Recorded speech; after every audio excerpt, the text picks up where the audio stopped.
Husband forbids his wife from going out with another man, but she thinks she will be forgiven. Welcome to our channel journey. Always impactful stories, but first leave your like, subscribe to the channel. Comment and share this video, or with other people who like impactful stories like this. Let's go to the story. First story. After 2 decades of marriage, the beautiful 39-year-old mother of my 2 daughters and the love of my life announced that she was planning to go out with a coworker tomorrow night. Ellen and I got married as teenagers. We had barely completed a year of dating when she conceived our daughter. Our passion was burning. We celebrated our union and the arrival of Christia into the world. A few months later, we exchanged vows in a ceremony full of love, and we were blessed with 2 adorable children who have a deep affection for us. I started my own gardening business that blossomed into a prosperous business, providing us with a rewarding life I never imagined. Not even in my wildest dreams I would hear something like this from my wife. The impact was overwhelming. As I sat inert on the sofa with a glass of whiskey, she described her recent melancholy and discontent since the children left for university. In my eyes, we had the perfect marriage, and the revelation of Helen was a severe blow. She explained about Tommy from the accounting department, who had become a close confidant, helping her through her grief. Something new to me, and disturbing as I had not noticed any sign of her sadness or discomfort in our relationship. The fact that someone else was helping her emotionally caused me pain, but hearing about her desire to be with him was mental torture. I discovered that Tommy is married and the father of 3 girls, presenting himself as a counselor, when in reality, he is a cunning predator, targeting vulnerable married women. I could not ignore this, and I hope you understand. I need to go through this. Even though it may seem selfish, I gave myself tonight to reflect on the direction to take. I was filled with anger and wished to express it, but I knew my wife well enough to know that once she made a decision, there would be no turning back. As soon as she concluded her announcement, I remained silent, staring at her as she sat nervously before me on the couch. The room was deafening because I chose silence. I finished my whiskey, calmly got up and walked out of the room. I can't ignore you. Stop throwing a tantrum and acting like a child. This situation is ongoing, and I felt the need to share it with you before I make any decisions. I have never cheated on you, and I want you to know everything that is happening. We have always been honest with each other, and I will never lie to you, my dear. I stared at that woman with a glare as she cringed in despair. I went to our bedroom. I prepared clothes and toiletries for 2 days. Once again, in complete silence, I walked past him. I left for the car in the garage. She followed me, crying, begging me not to leave, assuring her that everything would be fine, that it was just a one-night stand after 20 years. I shook my head as I walked away in disbelief at her words. I entered the Hitscon that Thursday night, indifferent to the possible pain that was to come, decided to enjoy my stay.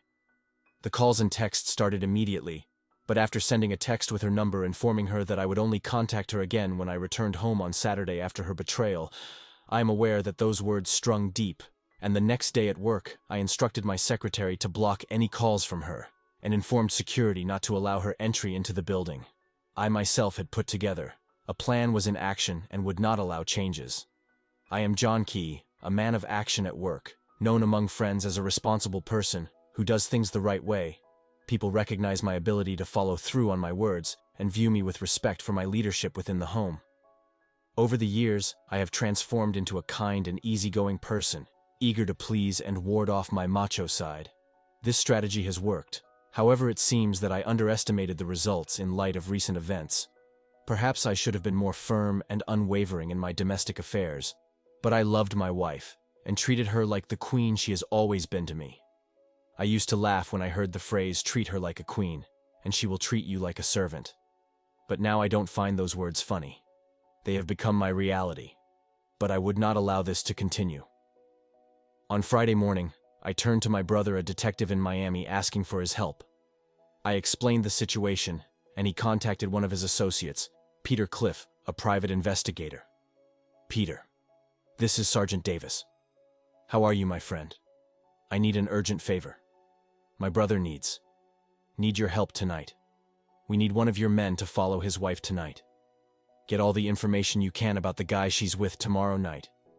We want you to run the plates and give us the address and phone number. We'd like some pictures of the couple. You know what to do.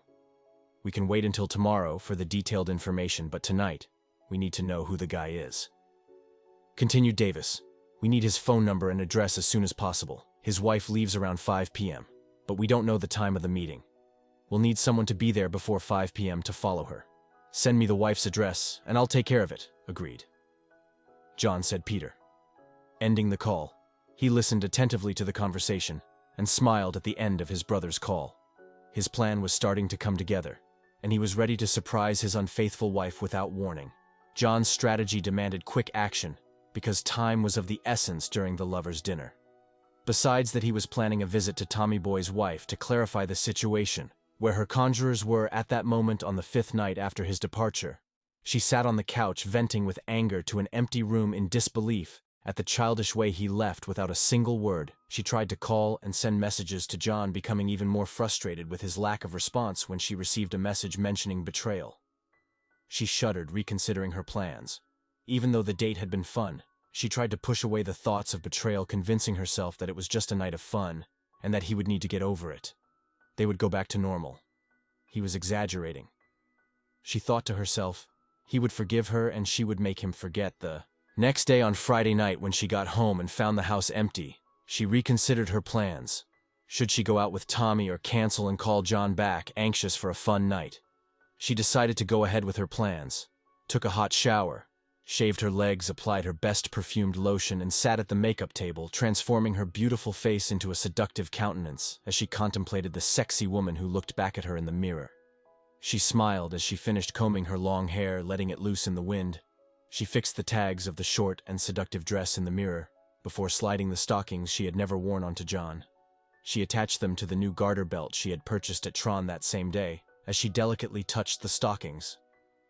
She remembered the occasions when John had instigated her to dress provocatively. A pang of remorse invaded her, as she remembered Valentine's Day, when John had given her a sexy lingerie set from Victoria's Secret, and the way she had reacted. She could still visualize the expression of pain on her face when he suggested that she was promiscuous and that those pieces would not be worn by her.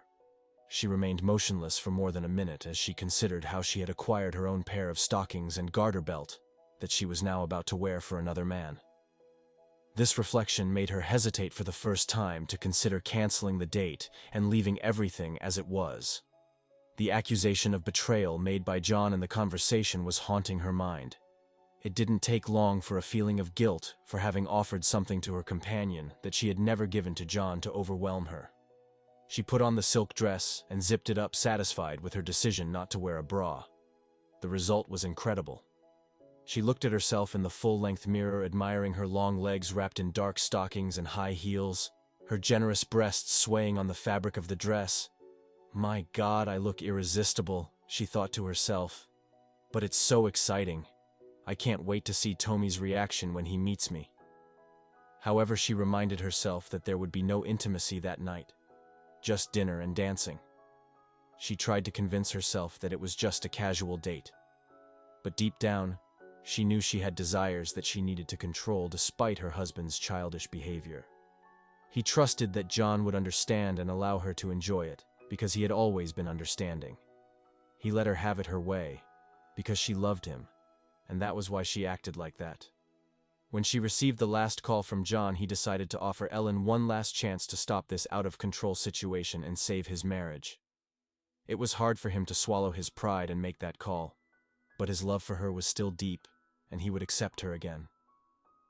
If she would stop this, he planned to put aside his dignity, humble himself, and beg her to reconsider her decision and not go on this date. Helen felt nervous and guilty when she saw that John was calling. She noticed how attractive she looked in the mirror and knew that her thoughts were not the most honorable, but she really needed to hear John and make him understand and accept your decision. Thank you for calling. I miss you and love you so much. When are you coming home, dear? Hello, Helen. I love you too, and that is why I decided to call. I miss you so much, and my heart is breaking for what you said you wanted to do.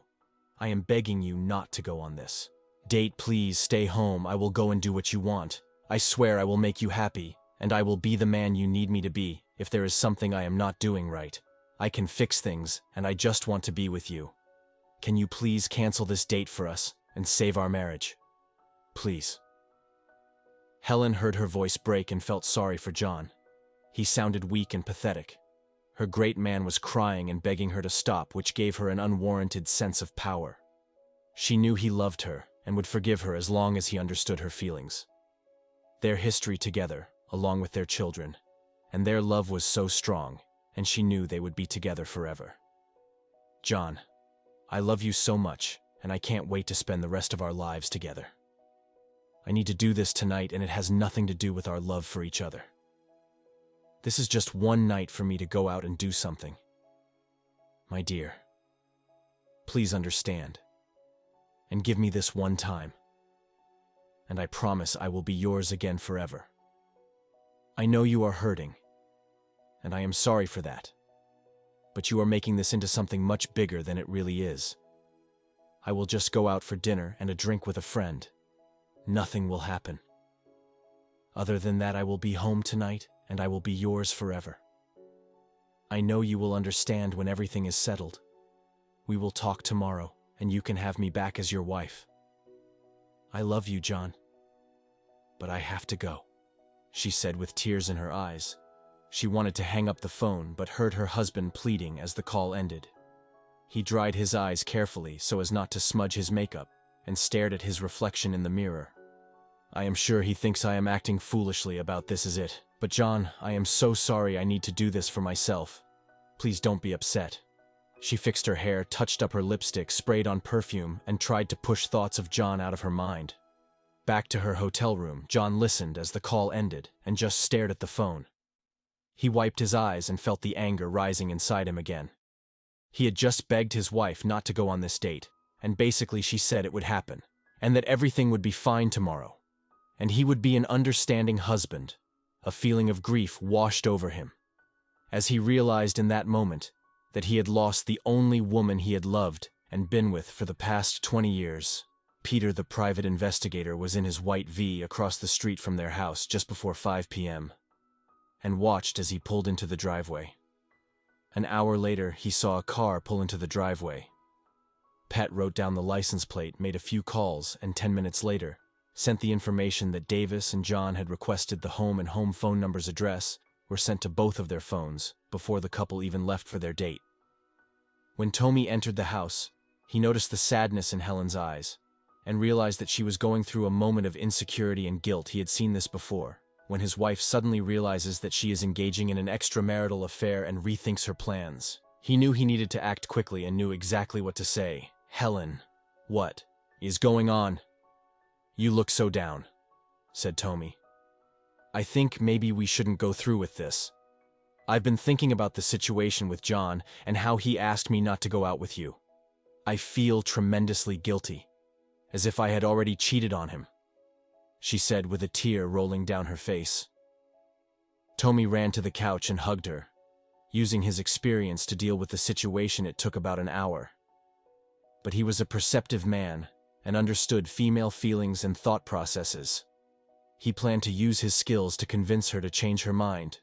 "It's okay, Helen, we don't have to do this. And I completely understand. You've never gone out with anyone on your own, not even for dinner or a movie. He just doesn't understand that we're just friends. Men like him want to protect their wives from predators. But if he knew how much you mean to me as a friend, I bet he wouldn't mind. I have to be honest. I'm disappointed that we can't be together tonight. But I understand. I was really looking forward to your company, and I was excited to try that new restaurant. But I have an idea. Why don't we just have dinner together, and then I'll take you home? I'm sure he wouldn't mind if you had dinner with a friend." Your easygoing demeanor convinced Ellen that dinner would be fine. Plus, she was already ready, and deep down she wanted it anyway. "Your daughter is on a date with a man from work. I thought everything was fine in our relationship. But she explained that she needed it too much and was seeing this man. You know, I love you and Mag, but I will not tolerate this. I consider our marriage to be over. She broke our marriage contract, and I will not forgive her for this betrayal. I just want you to know the reason for the events that are going to occur. I am sorry it has to end this way. John, you are telling me she is going to see another man. Are you sure this does not sound like my daughter Brian has a private investigator watching them right now at dinner? She is with that bastard now, cheating on our marriage and our children right now. I am so sorry this is hard for me, but I respect you, and I wanted you to know the truth, and I am so sorry. Please don't do anything crazy. I know she loves you, and maybe the two of you can work this out. I am so sorry. Brian and I am closing. I will call you soon to reschedule for next Sunday. This weekend is turning out to be terrible, with the location of the unfaithful, provided by private investigator Joe, drove 20 minutes to Tommy's house to meet Estella. His wife. She looked confused when John asked if she was Mrs. Brock, Tommy's wife, the mother of 3 in her early 30s, answered the door wearing tight jeans and a lace blouse. John forced himself to look her in the eyes after opening the door to avoid any awkwardness. Are you Mrs. Brock, Tommy's wife? Yes. It's okay. Oh, he's in excellent hands. Believe me, he's working with my wife. Can I come in for a moment? They sat in the living room as John broke the news.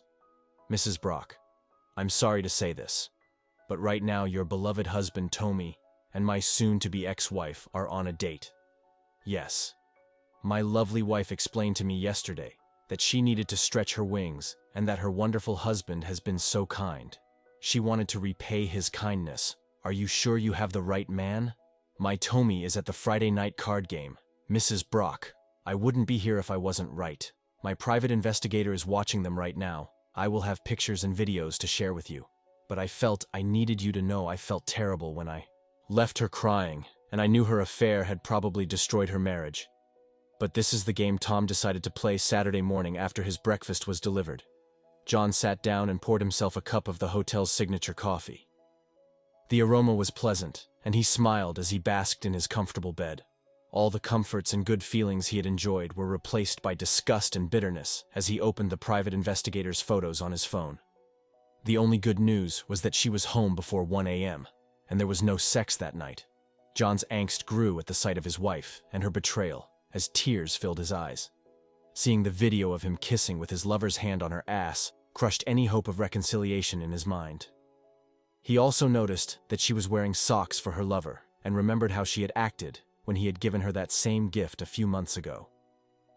Her betrayal and lack of respect were more than he could bear. He felt overwhelmed with humiliation and a sense of helplessness that eventually turned into anger. But obviously, Tommy persuaded Helen to continue with the date. After dinner and accompanying him to his favorite dance club, this became her downfall in marriage, and deep down, she knew it was wrong before she accepted it normally.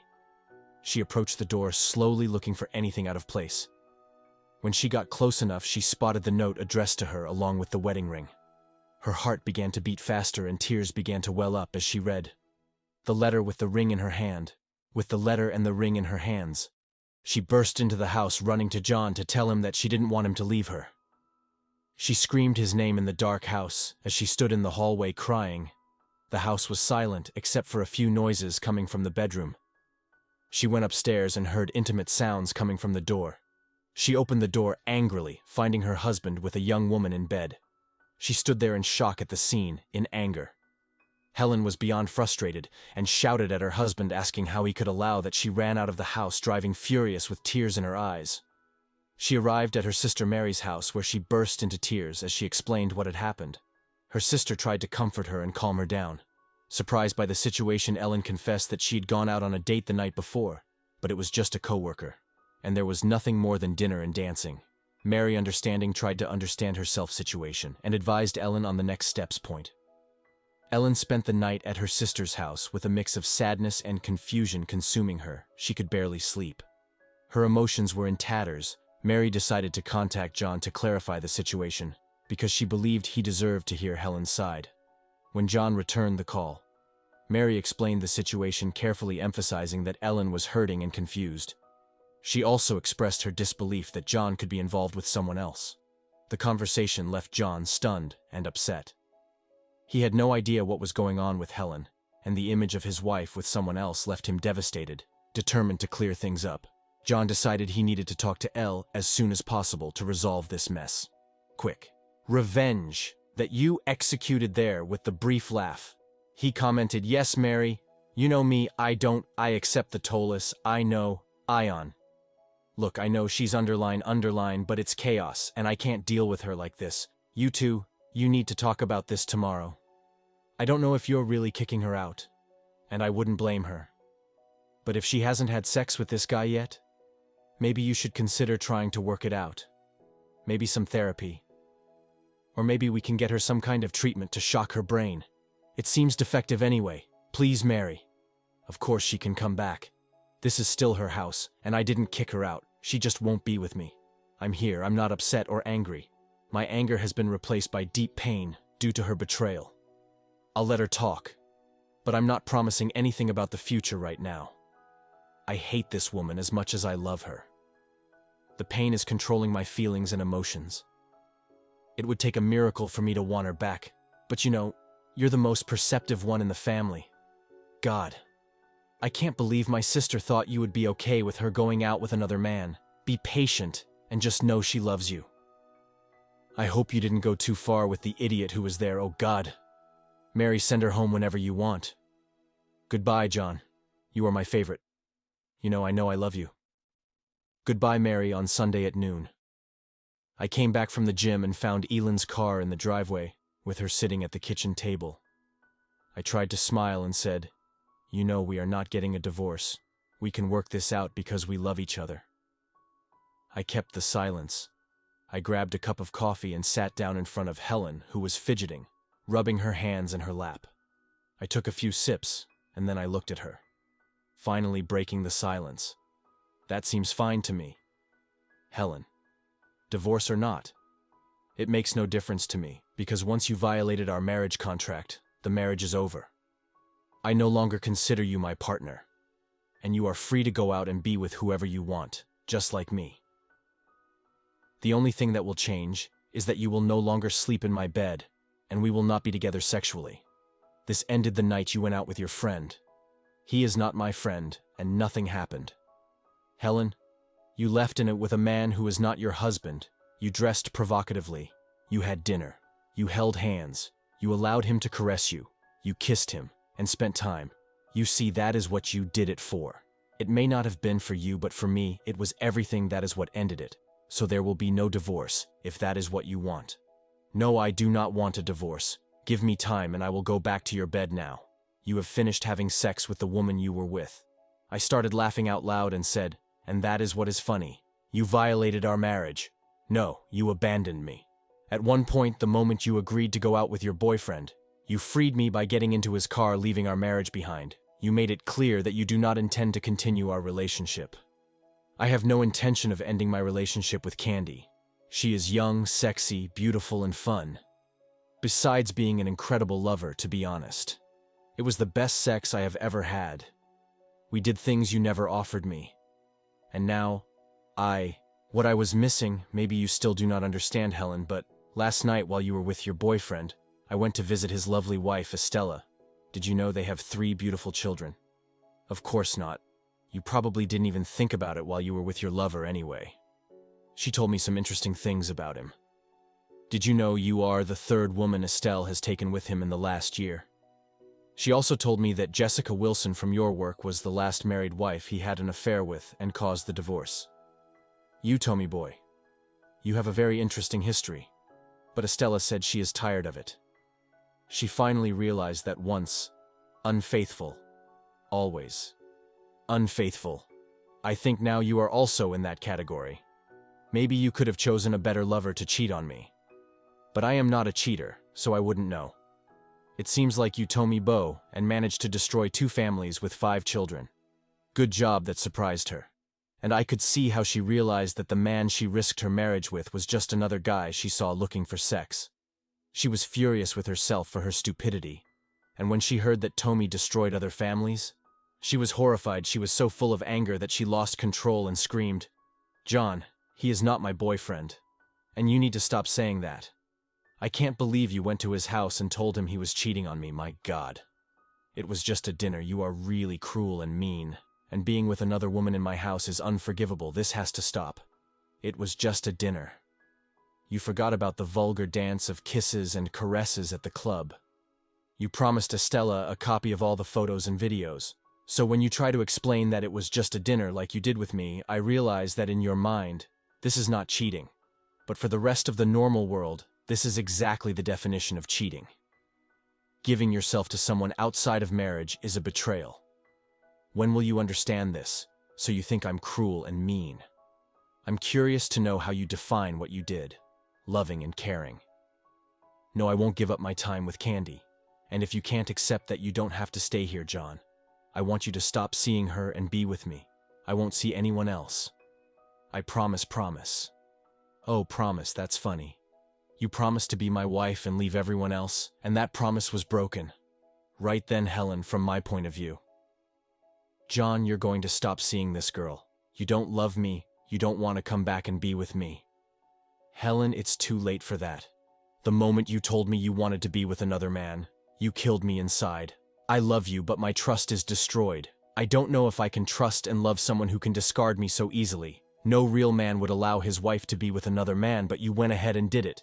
You announced that you wanted to be with a man outside of our marriage, and that you would do it. No matter what I said. Now that you've opened up, our marriage will have to deal with my desires too. And right now, I want to be with Candy. A sexy young woman who does things for me that I could never imagine. I guess seeing me happy with another woman is not so pleasant. Okay. Well now, you know a little of my pain, and now you will reap what you have sown. Revenge may be bitter, but it is fair. As for divorce, the decision is yours. We can continue living together as roommates and see how things unfold. Or you give me the green light, and I will have the divorce papers ready in a week. The choice is yours. Dear, no, I don't want that, she said with a pleading tone. She knew how serious I was, and didn't want to challenge me at that moment during the next month. Kai went to bed every weekend. We had sex several times a day, and it was amazing. She made me feel good, and helped me regain the confidence that cheating Dean had destroyed. Helen didn't like weekends, and begged me to stop seeing Candy, but I kept going. Taking advantage, Helen would leave as soon as Candy and I arrived on Saturday night, and wouldn't come back until Candy left. I made a deal with Helen to text her after Candy left. I had to admit, I enjoyed both the sex and the pain he was in, but I also started to feel a little guilt in my soul the next week, after realizing it was just sex with Candy. Even though it was great sex, I realized there was no real intimacy, and the cost was getting too high. When he came back on Sunday night, I announced I wasn't seeing Candy for a while, and said I was going to find another girl to be with. He begged me to take him back again, and that he would stop seeing other women. She said she knows she made a mistake, and that she doesn't want anyone but me in her life. John, you've punished me enough every week. I've had to watch this girl come into my house and be with the only man I love.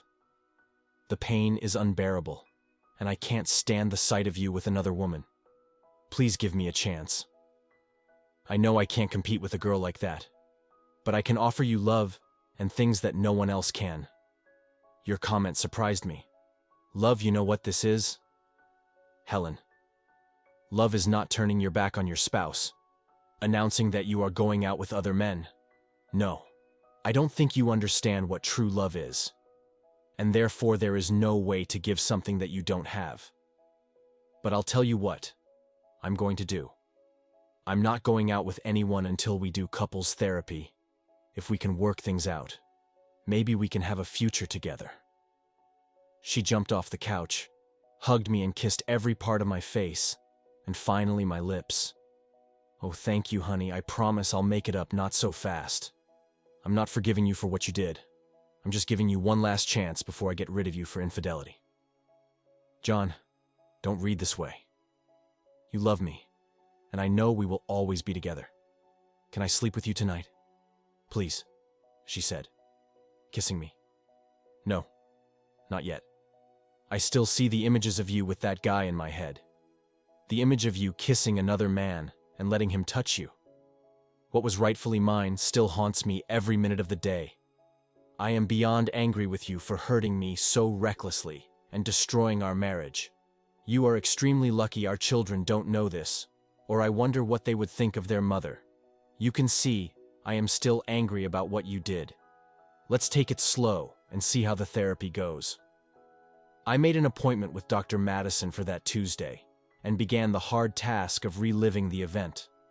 The pain and agony twice a week for the next 3 months. It was the same therapy routine you see in all the other stories, equally painful. I had to relive the case and then listen to the whole psychological talk for hours and hours. Life would have been so much easier if she had just stayed true to our vows.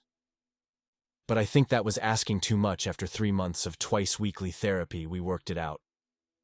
She understood how much pain and suffering she had caused and understood my reaction. She complained that my revenge was much worse, but I explained that she broke our contract and gave me my freedom the moment she agreed to go out with another man. Eventually she understood, but still wasn't happy.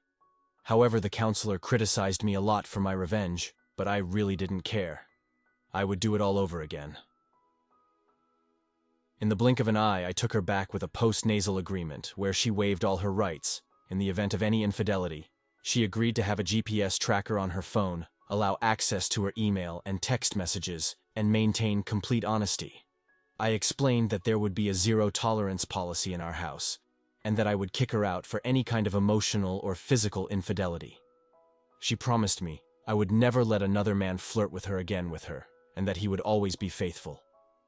I listened, but kept remembering Estella's words, in once unfaithful, always unfaithful. A year later, we were back to where we were before his betrayal, but now I watched my wife much more closely, knowing that it could happen again. Her sister Mary and I worked together to make sure he didn't lose his way again. Tommy's divorce was expensive. His wife kicked him out. She kept the house, the child support for the 3 children, and the pension. Tom now lived in a small apartment with no extra money after paying for his infidelity. Ironically, Tom lost everything for a dinner, a few dances, a few cuddles, and a few kisses. What a fool. He was mortified to learn of Tommy's past affairs and how he caused Jennifer's divorce. When she learned that Tommy had cheated on his wife and family with several women, she realized how her stupidity had almost ruined her life and the love of her family. She would never make that mistake again, and was determined to prove her love to John and the children. True to her word, remained loyal. No matter how hard she tried, she couldn't get the image of that young woman with her husband out of her head, and would never give him the chance to do it again. After all, he belonged to her. Pity for Tommy. But cheating with a married woman can be an expensive hobby. It can also be painful. If he chose the wrong husband, he was lucky that John wasn't that man. But if he had gone ahead and had sex with his wife, things would have ended very differently. The funny thing about unintentional cuckolds is that they never forget and eventually get their revenge one night, 2 years after divorcing his wife Jennifer from Helen Douglas's office. The unintentional cuckold was in the PAB parking lot when Tommy was about to get into his car. About an hour later, another PAB client found Tom unconscious on the floor with 2 broken arms, a fractured rib, and punctured testicles. Time would tell if Tom would ever learn his lesson. A wise man once said, "And no scar on my heart came from an enemy. They came from people who said they loved me." What can you say about stories like this? No. That at least they forgave each other and reconciled. One would think that being with the person you love would be the simplest thing in the world. But when the other person doesn't love you the same way, everything breaks and falls apart, like in this story. He enters her husband. Her husband takes revenge by attracting Helen and her lover, an idiot who pretended to be a friend. What do you think of my story? Here on R is the perfect place to vent about what you are feeling. It is a true story, although some people still think it is fictional, isn't it? If you liked the video, leave your like, subscribe to the channel, and share this video with other people who like stories. If you like this, also watch other videos on the channel with exciting themes that will leave you thoughtful or thoughtful. Thank you for watching the video until the end.